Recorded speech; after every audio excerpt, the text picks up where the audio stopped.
member of our modern Navy, a seafaring man afloat on an atmospheric ocean.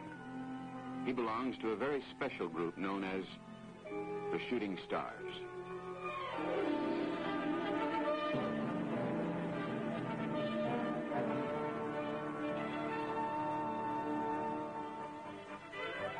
They fly through the air with the greatest of ease, these daring young men of the U.S. Navy Parachute Exhibition Team, a group of expert jumpers whose mission is to travel the length and breadth of this country and to neighboring foreign countries, demonstrating free-fall techniques to stimulate interest in the Navy in general and in naval aviation in particular. Since the group was first organized in 1961, the Shooting Stars have filled capacity crowds at hundreds of air shows, performing before millions of spectators.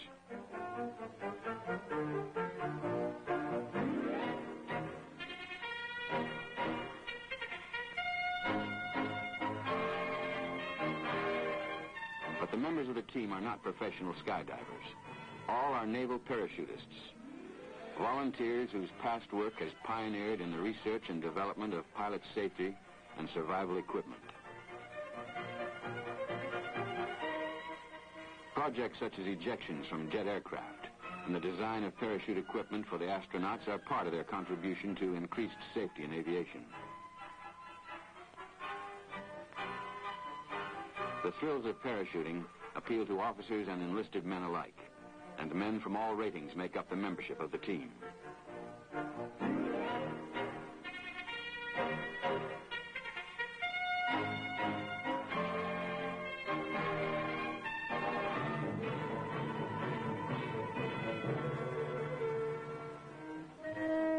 Prospective shooting stars, who must have considerable prior experience in parachute jumping, apply for the team through regular channels. Making it, however, is not quite so simple. For the stars want only the best. When a man's life may depend upon the skill, good judgment, and quick thinking of his buddies, he makes certain they measure up to his own high standards.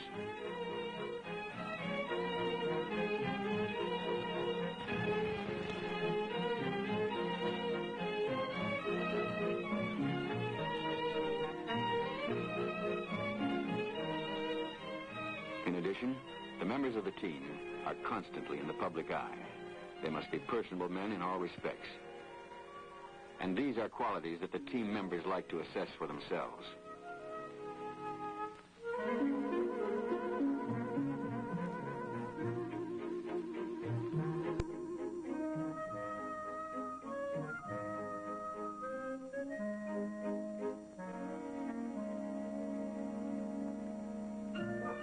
Once he has been given the stamp of approval by the officers and men, the newcomer is eligible to begin winter training with the team at their headquarters, the Naval Air Station at Pensacola, Florida. Here, he begins a rigorous period of conditioning on the ground, a refresher course that includes such basic training as physical exercise.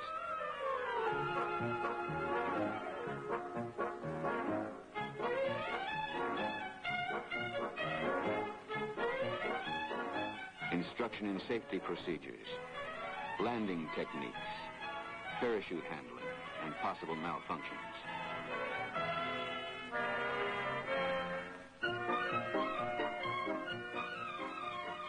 And packing the chutes. Because of the highly specialized nature of their work, the team members always attend to this task themselves.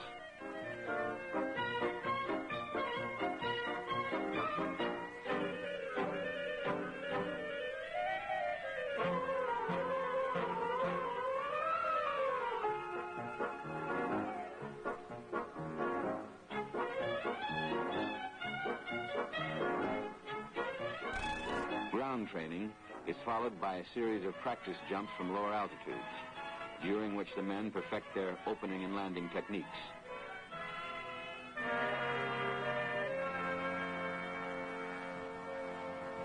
Free falling, or skydiving, as it is better known in civilian circles, is of little concern in this phase of the team's pre-season preparation.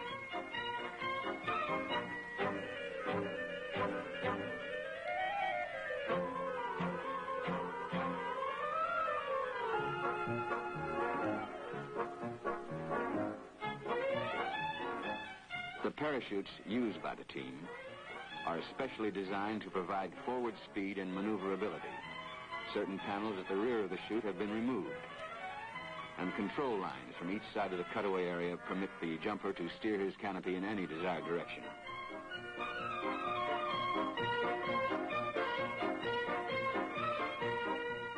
Exhibition jumping demands considerable accuracy in landing. Large crowds are usually present, and the jumper, like the freeway driver, must stay in the proper lane to avoid accidents.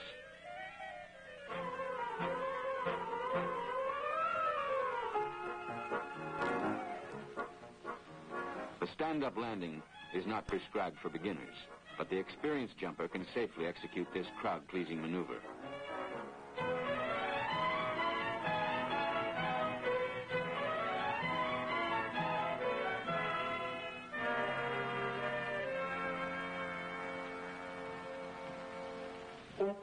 On completion of this basic period, the shooting stars move upstairs into the comparatively rarefied atmosphere some 2.5 miles above the Earth.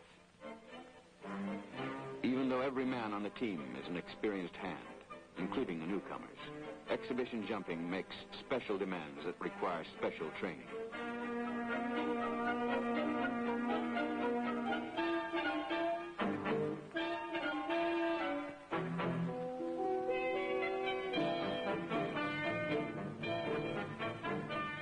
Expert instructors, men with many hundreds of jumps to their credit, help the beginners to learn the team's spectacular routines.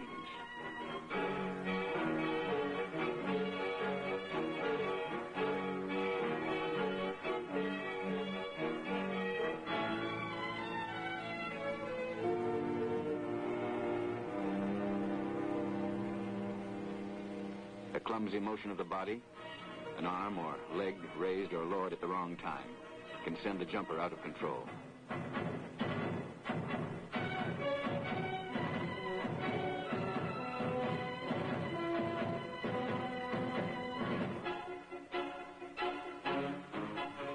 However, like any good pilot, he can usually maneuver his human flying machine back into a normal and stable position.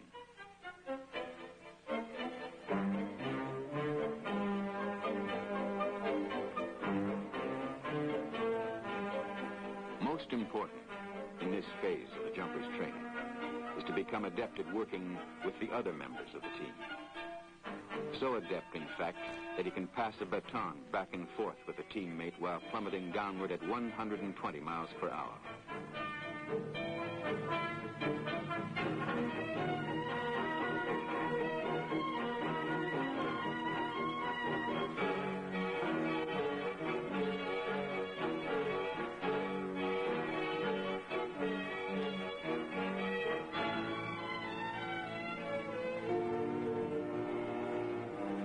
A target is laid out on the ground as a naming point for the jumpers.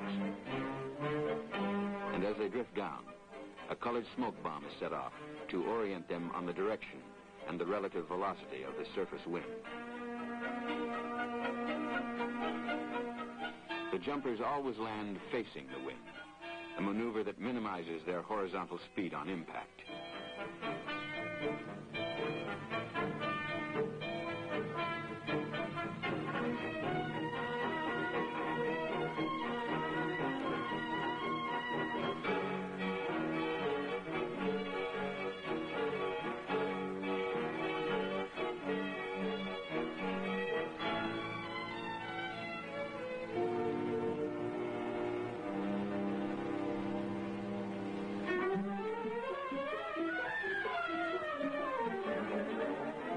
Occasionally, the men depart from the strict regimen of practicing their show routines.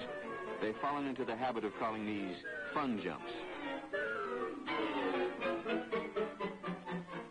for obvious reasons.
emphasis is always on perfecting their technique in free fall and on landing.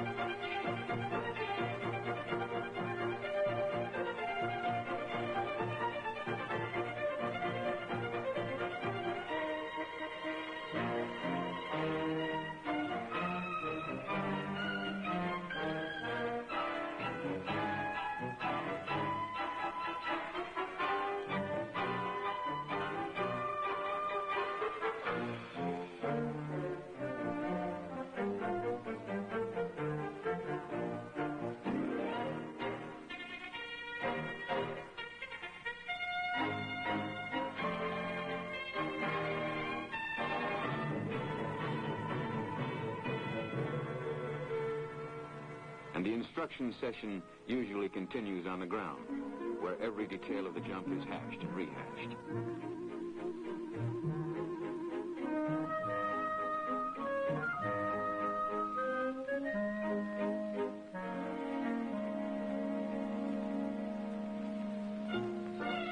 But life on the team is not confined solely to jumping out of aircraft and thrilling the crowds. Each man has collateral duties. He must maintain his professional Navy status during his tour with the Shooting Stars. He may fly a desk, or rig parachutes, or sweep the decks,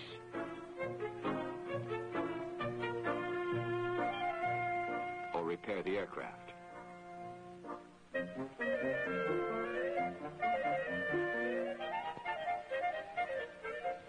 And there is always the regular inspection under the sharp eyes of the skipper.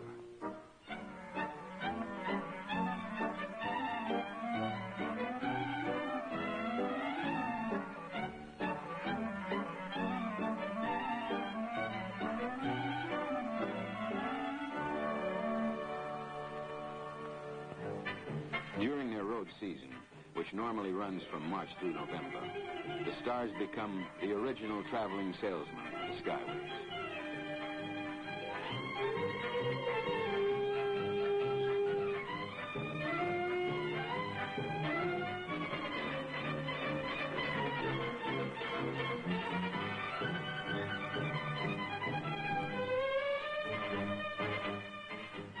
Often they're on the road for weeks at a time as they hop from air show to air show.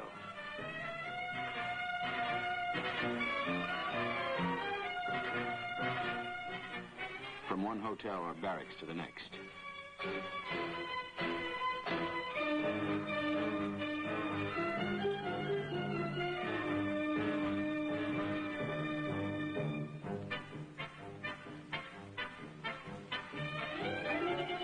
And very often, the only rest a man can get is at a point somewhere between the earth and the sky, falling gracefully at a speed somewhat faster than that of an express train.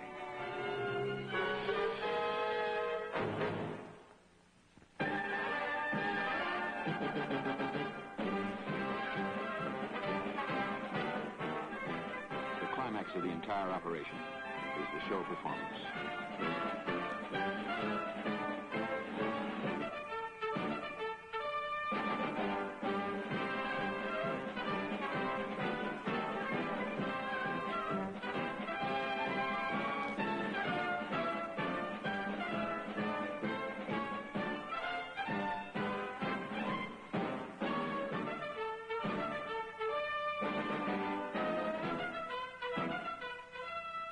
On such occasions, tens of thousands of eager spectators are given an opportunity to see what has happened to the parachute since that long-ago day in 1617, when an Italian named Faust Veranzio made the first recorded jump from a tower in Venice, using a square wooden framework covered with canvas as a chute.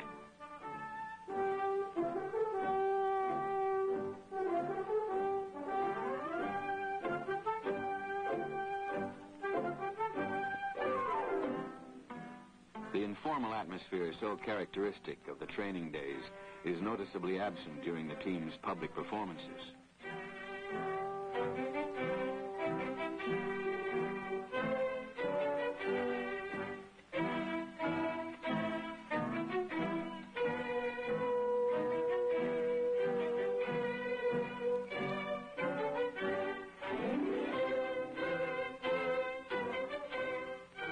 careful precautions are very much in evidence.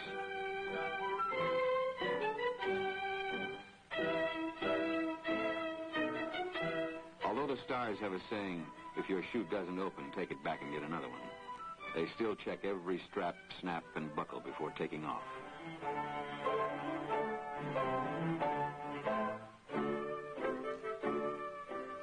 The formations the team will demonstrate have been so thoroughly rehearsed that only a few reminders are necessary in the pre-show briefing. On the ground as in the air, it is the jump master who gives the orders. Since the performance will take place at more than 12,500 feet altitude, the jumpers fix cans to their feet containing a mixture that will produce colored smoke, thus making it easier for the spectators to follow them with the naked eye as they free fall through space.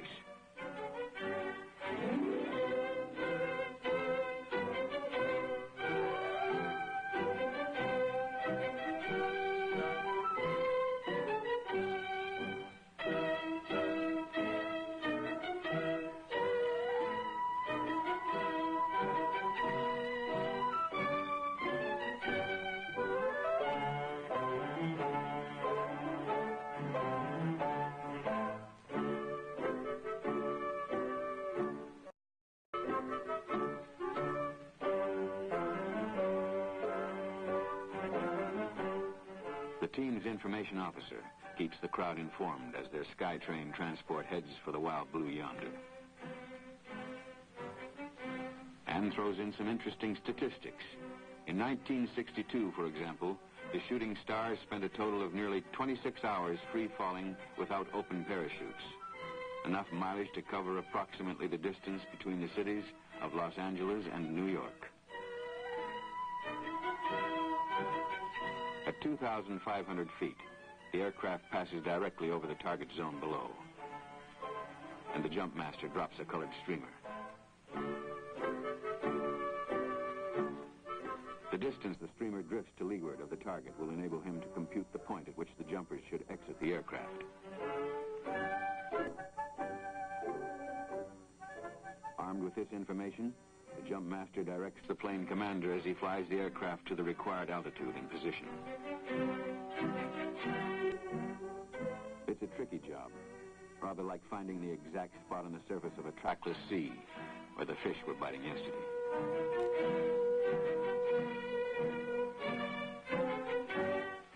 On reaching an altitude of about 12,500 feet, the stars make ready for their first pass over the jump zone.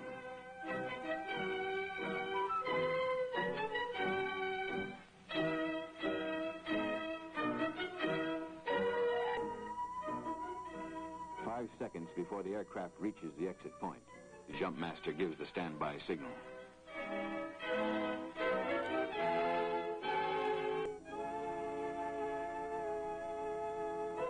When the jumpers step out of the aircraft, they meet the full force of a hurricane wind created by the churning propellers and the plane's forward speed.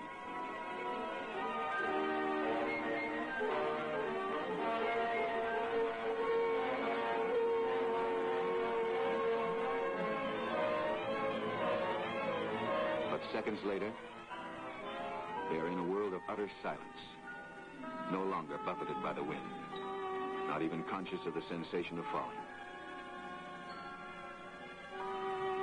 The free-falling jumper feels like a man floating on a cushion of air, alone in the vastness of the sky, until a teammate comes drifting in to join him for one of the shooting star's routines.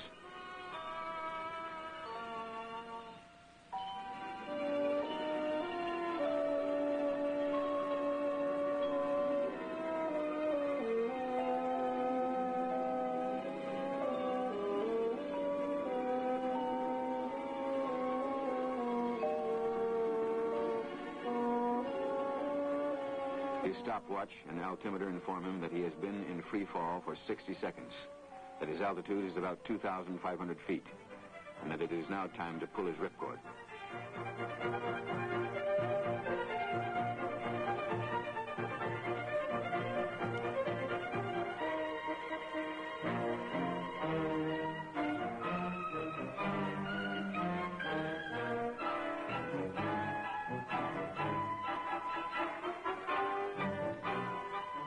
the Skytrain is circling, approaching the exit point on its second pass.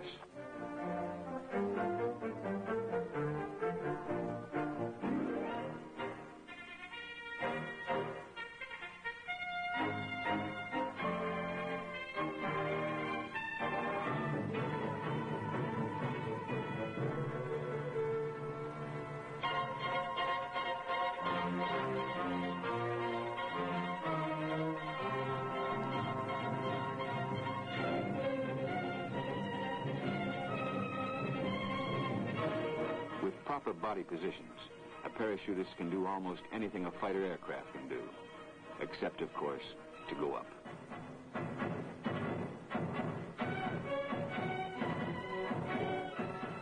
In the basic stable spread position, he falls face down at a comfortable 120 miles per hour.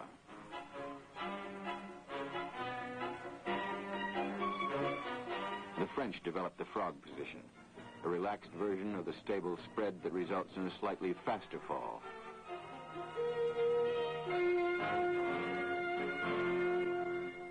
While in maximum track, he can travel approximately 1 foot horizontally for every vertical foot he falls.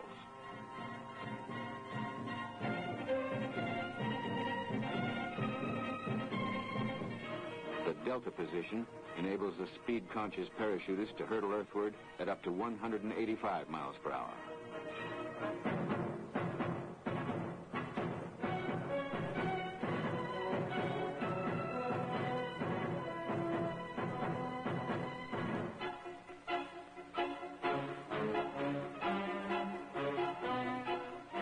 The shooting stars use all these basic positions and others in their show routines.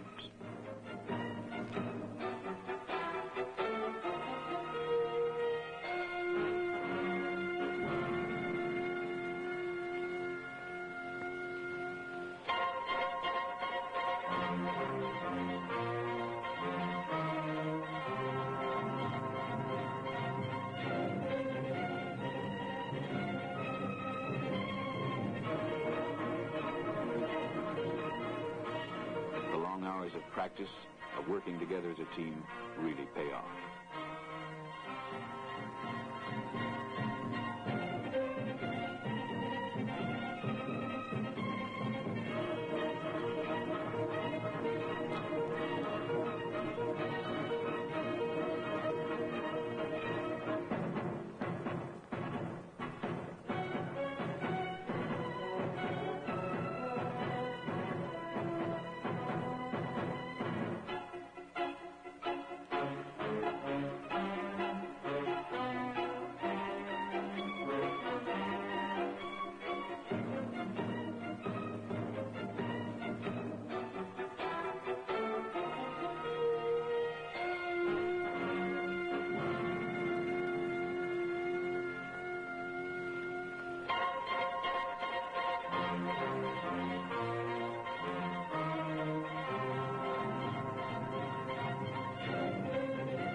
But for the men of the shooting stars, the performance is not quite over when they hit the ground.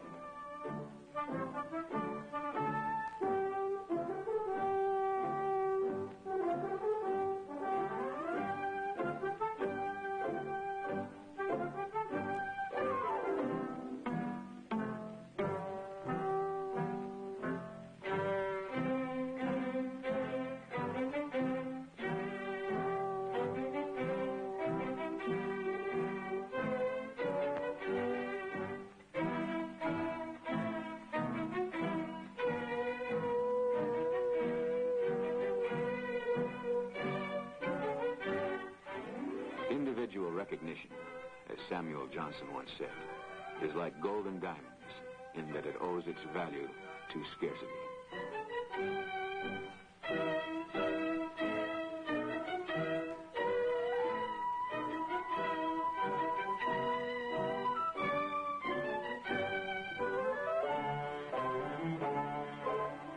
On tour, however, the members of the team strike a bonanza at every stopping place.